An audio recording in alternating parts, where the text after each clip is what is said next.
नमस्कार बच्चों, हिंदी की कक्षा में आप लोगों का स्वागत है। बच्चों, आज हम पढ़ने वाले हैं वसंत भाग 1 का पाठ 11, जिसका नाम है जो देखकर भी नहीं देखते और जिसकी लेखिका है हेलन केलर। यह पाठ निबंध के रूप में आपके सिलेबस में है और इस पाठ से आप कई सारी बातें, कई सारी चीज़ें सीख सकते हैं। यह एक ऐसी सुदृढ़, दृढ़ निश्चयी, मजबूत इरादों वाली व्यक्तित्व की कहानी है लेखिका की, हेलन केलर की, जो किसी भी कठिन से कठिन परिस्थिति को अपने जीवन में लड़कर आगे बढ़ती है। तो बच्चों, इनके जीवन से हम कई सारी बातें सीख सकते हैं। इस पाठ को हम अपने जीवन में उतार सकते हैं और कई सारी बातें हम धारण कर सकते हैं कि कठिन परिस्थिति में भी मजबूती से और दृढ़ निश्चय के साथ खड़े होना, घबराना नहीं है। तो आइए बच्चों, सबसे पहले हम जान लेते हैं हेलन केलर के बारे में।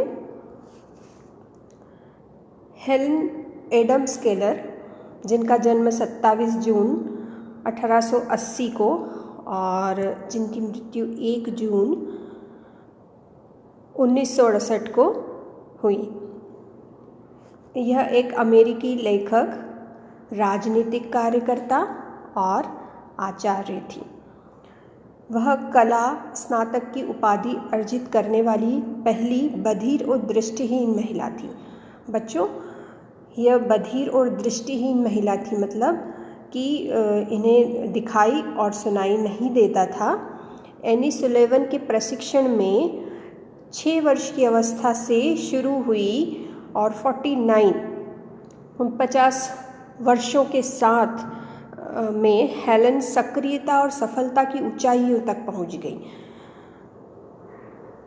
एक इतना लंबा जो समय था जो कि एनी ने उनको प्रशिक्षण दिया, उनके जीवन में एनी सुलेवन के प्रशिक्षण से वो अपनी जीवन की सफलता की ऊंचाइयों तक पहुंच गई। मतलब उन्होंने अपनी शारीरिक अक्षमता को अपनी सफलता की राह में बीच में नहीं आने दिया और सारी कठिनाइयों को वो पार करती हुई सफलता की ओर बढ़ी। एनी और हेलन की चमत्कार लगने वाली ये कहानी ने अनेक फिल्मकारों को आकर्षित किया। मतलब ये जो कहानी थी, ये बिल्कुल ऐसा लगता था जैसे चमत्कार हो, क्योंकि जिसे सुनाई नहीं देता, जिसे दिखाई नहीं देता, वह लेखक कैसे हो सकता है, वो राजनीतिक कार्यकर्ता, इतना सक्रिय कार्यकर्ता कैसे हो सकता है। तो इन सभी चीज़ों को लेकर लोगों में बड़ी दुविधा थी और इसको लेकर काफ़ी पिक्चरें भी बनी हैं। जैसे हिंदी में 2005 में संजय लीला भंसाली ने इसी कथानक को आधार बनाकर थोड़ा परिवर्तन करते हुए ब्लैक फिल्म बनाई, जो कि बच्चों आप लोगों ने देखी होगी। बेहतरीन लेखिका हेलन केलर अपनी रचनाओं में युद्ध विरोधी के रूप में नज़र आती हैं। समाजवादी के दल के एक सदस्य के रूप में उन्होंने अमेरिकी और दुनिया भर के श्रमिकों और महिलाओं के मताधिकार, श्रम अधिकारों, समाजवाद और कट्टरपंथी शक्तियों के खिलाफ अभियान चलाया। देखिए बच्चों, उन्होंने अपने जीवन को तो संवारा ही संवारा, जबकि और उसके साथ साथ उन्होंने दूसरों के, जो कि जिनको की बहुत ज़्यादा आवश्यकता थी, ऐसे पिछड़ा वर्ग जिन्हें सबसे ज़्यादा मदद की और जिनकी आवाज़ उठाने वालों की जिनको ज़रूरत थी, उनके लिए उन्होंने काफ़ी आवाज़ें उठाई और उनके लिए वे लड़ी भी, अभियान भी चलाया, संघर्ष भी किया। तो ऐसी प्रेरणास्पद है हेलन केलर की कहानी। तो आइए सबसे पहले हम लेखिका के बारे में जान लेते हैं, जो कि आपके पुस्तक में ही पिछले पृष्ठ पर दिया हुआ है। हेलन केलर एक ऐसा नाम जो घोर अंधकार के बीच भी रोशनी देता है। अब एक ऐसा नाम, मतलब जिसका नाम सुनते ही मन में और जीवन में ताजगी आ जाती है। एक रोशनी की तरह होता है इनका यह नाम, कि जीवन में यह सबको कुछ न कुछ सिखाती हैं। कल्पना करो कि जो न सुन सकता हो, न देख सकता हो, फिर भी वह लिखना, पढ़ना, बोलना सीख ले, भरपूर आशा आकांक्षा के साथ जीवन जीने लगे और उसके योगदान दुनिया के लिए यादगार बन जाएं। ऐसी थी हेलन केलर। देखिए बच्चों, जीवन में वो कितना सब कुछ कर गई, जबकि वो बोलने में, वो सुनने में और देखने में अक्षम थी। हमने पहले पढ़ा दृष्टिहीन और बधिर थी, उसके बावजूद भी वो सबके लिए आवाज़ उठाती थी। उन्होंने जो शारीरिक अक्षमता है उनकी, उसको कभी भी उन्होंने आड़े नहीं आने दिया, बीच में नहीं आने दिया। अपनी सफलता और मजबूत इरादों के बीच में कभी भी नहीं आने दिया। वो कभी भी निराश नहीं हुई अपने जीवन में, कभी डरी नहीं, घबराई नहीं। तो इतनी सुदृढ़ महिला थी, इतनी मजबूत महिला थी, जिनके जीवन से हम हमेशा कुछ न कुछ सीख सकते हैं। जब वे 1.5 वर्ष की थी तो बचपन की एक गंभीर बीमारी की वजह से उनके देखने और सुनने की क्षमता या शक्ति चली गई या जाती रही। वे देखने की और सुनने की, मतलब वो जन्म से ऐसी नहीं थी, ठीक है, वो जन्म से ऐसी नहीं थी। वो जन्म के बाद 1.5 वर्ष बाद बचपन में एक गंभीर बीमारी हो गई उन्हें, और उसके बाद उनको देखने की और सुनने की जो शक्ति थी, क्षमता थी, वो जाती रही। लेकिन उन्होंने हार नहीं मानी। कॉलेज के दिनों में ही प्रकाशित अपनी आत्मकथा स्टोरी ऑफ लाइफ में वे लिखती हैं, मुझे ये तो याद नहीं कि ऐसा कैसे हुआ, लेकिन ऐसा लगता था कि रात कभी ख़त्म क्यों नहीं होती और सुबह क्यों नहीं आती। दुनिया की सभी भाषाओं में इस किताब के अनुवाद हुआ है। इसके अलावा भी उनकी 10 पुस्तकें और सैकड़ों लेख प्रकाशित हुए हैं। उन्होंने दुनिया भर में घूम कर अपने जैसे लोगों के अधिकारों और विश्व शांति के लिए काम किया। हेलन केलर भारत भी आई थी। तो बच्चों, उनकी लाइफ के बारे में हमने पढ़ा, उनके जीवन के बारे में हमने पढ़ा कि उन्होंने कभी भी अपनी ये जो अक्षमता है, जो अपनी देखने की और सुनने की क्षमता या शक्ति है जो चली गई थी, उससे वो कभी भी निराश या दुखी नहीं हुई, और इसको भी एक चैलेंज के रूप में, एक चुनौती के रूप में उन्होंने लिया, और स्वयं के लिए ही नहीं बल्कि उन्होंने दूसरों के जीवन को संवारने का भी कार्य किया। तो आइए बच्चों, हम अब जो पाठ पढ़ने वाले हैं उसकी प्रस्तावना या उसके बारे में जान लेते हैं कि इस पाठ में आप क्या क्या पढ़ने वाले हैं। तो आइए पाठ परिचय के द्वारा हम जानते हैं। यह पाठ हेलन केलर द्वारा लिखा एक निबंध है जो दृष्टिहीन एवं बधिर थी। उनकी सहेली कुछ समय पहले जंगल की सैर करने आई थी, परंतु पूछने पर उसने कहा उसने कुछ खास नहीं देखा। चूँकि ऐसा सुनने में लेखिका को आदत पड़ चुकी थी, क्योंकि वो हमेशा ही ऐसा सुनती रहती थी कि कुछ खास नहीं था, इसलिए उन्हें कोई आश्चर्य नहीं हुआ।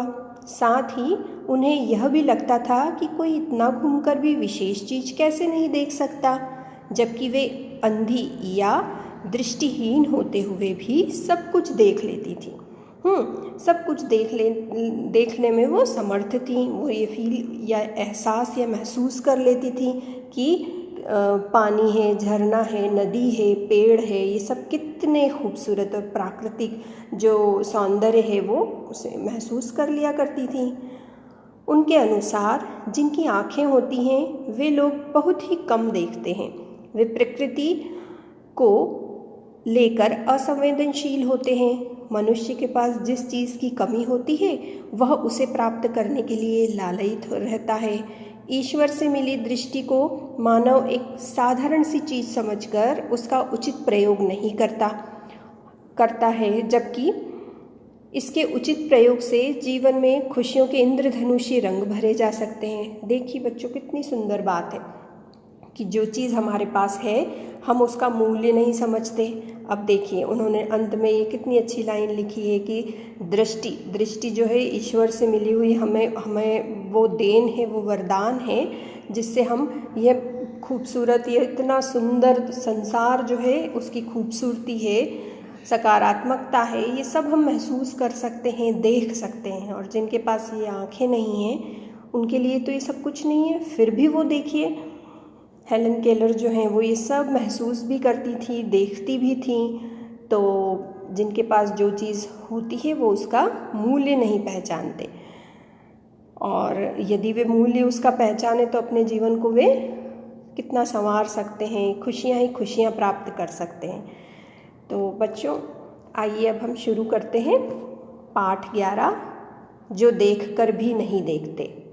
जो देखकर भी नहीं देखते, देखिए शीर्षक ही कितना सुंदर है कि जो देखकर, मतलब जिनकी आँखें हैं वो भी नज़रअंदाज कर जाते हैं, देखते ही नहीं हैं। आइए पाठ के द्वारा जानते हैं। कभी कभी मैं अपने मित्रों की परीक्षा लेती हूँ, यह परखने के लिए कि वह क्या देखते हैं। हाल ही में मेरी एक प्रिय मित्र जंगल की सैर करने के बाद वापस लौटी। मैंने उससे पूछा, आपने क्या क्या देखा? देखिए अब पाठ के प्रारंभ में ही हमें पता चल गया कि कभी कभी मैं अपने मित्रों की परीक्षा लेती हूँ। परीक्षा मतलब मैं उनसे ये जानना चाहती हूँ कि उन्होंने, अगर वे जंगल गए हैं या कहीं पर भी कुछ भी देखा है तो उसके बारे में मैं जानना चाहती हूँ, प्रश्न पूछकर परखती हूँ उन्हें मैं कि उन्होंने क्या क्या जानना चाहा, क्या क्या देखा, कि उन्हें क्या मिला, उससे क्या ज्ञान प्राप्त हुआ। तो ऐसे ही एक बार उनकी जो मित्र हैं वो जंगल गईं और जंगल में जाकर उन्होंने देखा, और जंगल के बाद जब वे वापस लौटी तो उन्होंने अपनी मित्र से पूछा कि तुमने वहाँ जंगल में क्या क्या देखा? कुछ खास तो नहीं, उनका जवाब था। मुझे बहुत अचरज नहीं हुआ क्योंकि मैं अब इस तरह के उत्तरों की आदी हो चुकी हूँ, और विश्वास है कि जिन लोगों की आँखें होती हैं वे बहुत कम देखते हैं। देखिए कितनी सुंदर बात लिखी हुई है कि जैसे ही उन्होंने मित्र से पूछा, उनकी मित्र से कि तुमने क्या क्या देखा, तो उन्होंने तपाक से जल्दी से जवाब दिया कि कुछ खास नहीं था। तो उन्हें यह जानकर अचरज मतलब आश्चर्य नहीं हुआ क्योंकि वो आदी हो चुकी थी ऐसे प्रश्नों के उत्तरों की। आदी मतलब अभ्यस्त हो गई थी, उन्हें आदत हो गई थी कि हाँ मुझे ये लोग ऐसा ही जवाब देंगे कि हाँ कुछ खास नहीं था। और फिर वो बाद में कहती हैं कि जिनकी आँखें होती हैं वो वाकई बहुत कम देखते हैं, कम देखते हैं। वो आँखें हैं फिर भी इतनी सुंदर सी पृथ्वी जो ईश्वर की देन है हमारी आँखें, उसका भी वो उपयोग नहीं करते और वो बहुत कम देखते हैं इस प्राकृतिक सुंदरता को। क्या यह संभव है कि भला कोई जंगल में घंटा भर घूमे फिर भी कोई विशेष चीज़ न देखे? मुझे जिसे कुछ भी दिखाई नहीं देता सैकड़ों रोचक चीज़ें मिलती हैं जिन्हें छूकर मैं पहचान लेती हूँ। मैं भोजपत्र के पेड़ की चिकनी छाल और चीड़ की खुरदुरी छाल को स्पर्श से पहचान लेती हूँ। वसंत के दौरान मैं टहनियों की नई कलियाँ खोजती हूँ। मुझे फूलों की पंखुड़ियों की मखमली सतह छूने और उनकी घुमावदार बनावट महसूस करने में बड़ा आनंद आता है।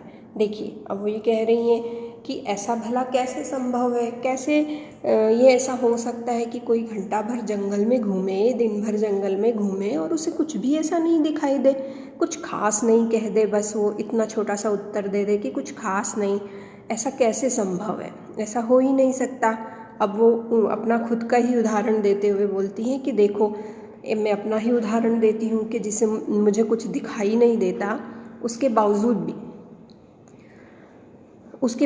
भी भोजपत्र के पेड़ की जो चिकनी सी छाल है और चीड़ की खुरदुरी छाल, भोजपत्र की चिकनी छाल होती है बच्चों। भोजपत्र के पेड़ जैसे कागज़ के आविष्कार से पहले हमारे यहाँ भोजपत्र के जो पत्ते होते थे उस पर लिखा जाता था और उस पर संरक्षित रखा जाता था। तो उसकी जो छाल होती है वो बिल्कुल कागज़ जैसी चिकनी सी ही होती है जिस पर लिखना संभव होता है। और चीड़ की खुरदुरी छाल, चीड़ के वृक्ष भी आप लोगों ने देखे होंगे, खूब ऊंचे लंबे, तो उसकी खुरदुरी छाल को वो स्पर्श करके ही पहचान लेती हैं। और फूलों को, पंखुड़ियों को, टहनियों को, फूलों को स्पर्श करके फूल किस तरीके से, पत्तियाँ किस तरीके से उसमें कांटे हैं या मुखमली हैं या मुलायम है या खुरदुरी है, कठोर है, कैसी हैं, वो स्पर्श करके पहचान लेती थी। जैसे अब नदी का पानी, एक उदाहरण से यदि मैं बताऊँ, नदी के पानी को हम स्पर्श करके पहचान लेते हैं। बच्चों को खेलने में मज़ा आता है ना नदी के पानी से, या घर में ही नलों में पानी आता है उसी से खेलने में मज़ा आता है। तो इसी तरीके से वो भी स्पर्श करके महसूस कर लेती थी। प्रकृति की इतनी सुंदर सुंदर जो देन है, इतनी सुंदर चीज़ें हैं, उनको वो महसूस कर लेती थी। उनकी आँखें न होते हुए भी वो उसे महसूस कर पाती थी। इस दौरान मुझे प्रकृति के जादू का कुछ एहसास हुआ। कभी जब मैं खुशनसीब होती हूँ तो टहनी पर हाथ रखते ही किसी चिड़िया के मधुर स्वर कानों में गूंजने लगते हैं। अपनी अंगुलियों के बीच में झरने के पानी को बहते हुए महसूस कर मैं आनंदित हो उठती हूँ। मुझे चीड़ की फैली पत्तियों या घास के मैदान किसी भी महंगे कालीन से अधिक प्रिय हैं। बदलते हुए मौसम का समा मेरे जीवन में एक नया रंग और खुशियाँ भर जाता है। देखिए कितनी सुंदर बात है, छोटी छोटी सी बात है जिसे हम कभी भी गौर नहीं करते, पर यहाँ पर उन्होंने अपने जीवन की सबसे खास और सबसे अच्छी बात ये लिखी है कि मुझे तो इन सभी चीज़ों में बहुत मज़ा आता है कि एक मौसम ही जैसे बदलता है। मान लीजिए गर्मी के बाद वर्षा ऋतु आई तो उसकी अपनी एक सुंदरता है, वर्षा ऋतु की अपनी एक सुंदरता है। उसके बाद शीत ऋतु आई, ठंड आई, सर्दी का मौसम आया, तो बदलता हुआ मौसम कितना अच्छा लगता है, पानी में भीगना। अब वो ये बता रही है यहाँ पे कि पक्षियों का मधुर स्वर और झरने की बात, जैसे मैंने अभी पानी की बात बताई थी ना कि बच्चों को खेलना पानी से कितना अच्छा लगता है, उसी प्रकार उन्हें भी झरने का पानी जो होता है, वो हाथ में बहता हुआ जो झरना है उसका पानी हाथ में वो लेकर महसूस कर सकती हैं। तो प्रकृति उन्हें एक जादू के समान लगता है। ऐसा लगता है कि जैसे यहाँ पर एक जादू है कि कभी तो पेड़ों को स्पर्श करना, कभी पेड़ की छाल को, कभी पत्ती इतनी सुंदर, कभी फूल इतने नाजुक, नरम, कोमल, और कभी पक्षियों की चहचहाट और नदियों का, झरने का पानी।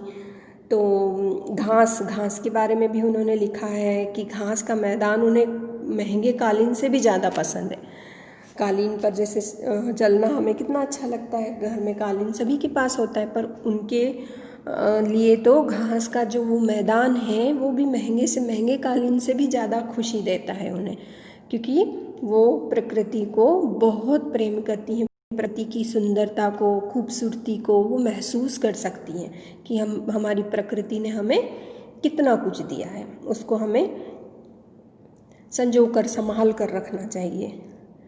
अब उसके बाद देखिए, कभी कभी मेरा दिल इन सभी चीज़ों को देखने के लिए मचल उठता है।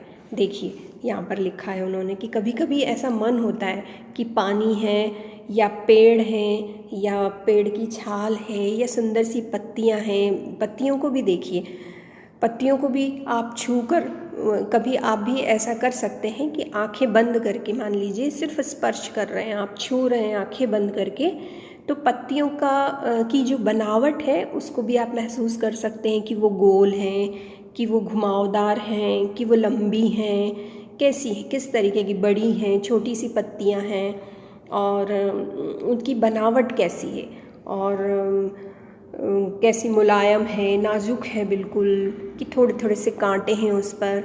तो ये सब वो महसूस किया करती थी। तो उन्हें कभी कभी मन होता था ये सब चीज़ें देखने का, कि कभी कभी मेरा भी ये दिल करता है कि मैं इतनी खूबसूरत ये जो चीज़ें हैं जिन्हें मैं महसूस करके ही खुश हो जाती हूँ, स्पर्श करके ही आनंद आता है मुझे, इन सभी चीज़ों को देखने का मन भी उनका करता है।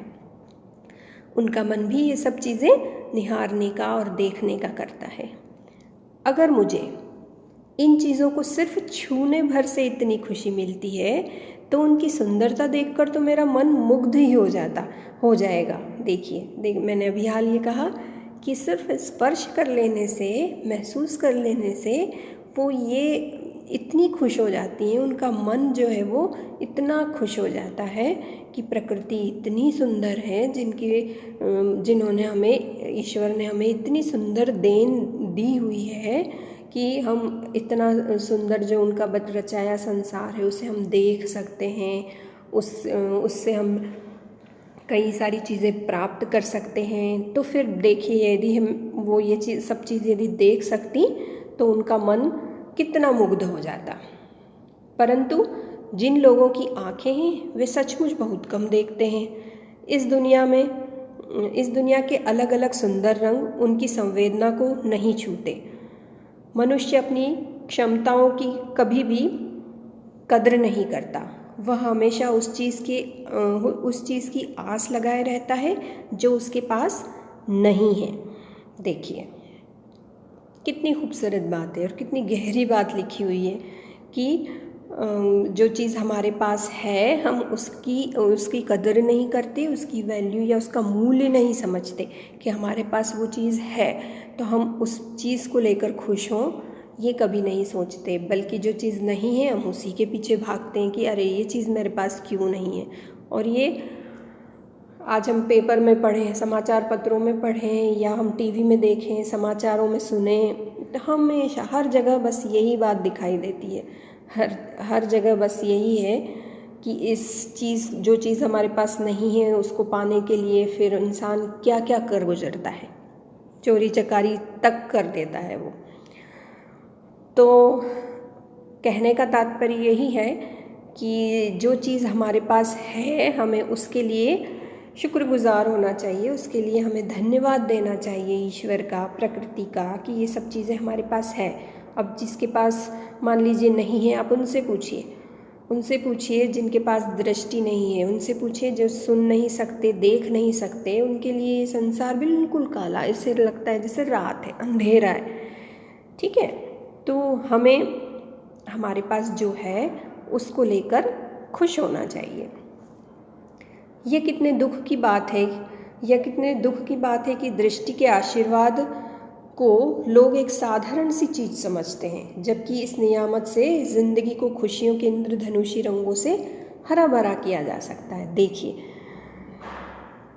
इस पूरे पाठ का जैसे सार लिख दिया हो कि हमें इस बात को लेकर हमेशा खुश होना चाहिए कि हमारे पास दृष्टि का ये जो सुंदर सा आशीर्वाद ईश्वर के रूप में ईश्वर ने जो हमें दिया है दृष्टि के रूप में, तो हमें इसको हमेशा क्या करना चाहिए, खुश होना चाहिए कि और इससे हमारी ज़िंदगी को इंद्रधनुषी रंगों से हम हरा भरा कर सकते हैं। मतलब हमारे जीवन में हम हमेशा क्या कर सकते हैं, खुश रह सकते हैं, सकारात्मक सोच सकते हैं, ऊर्जावान रह सकते हैं।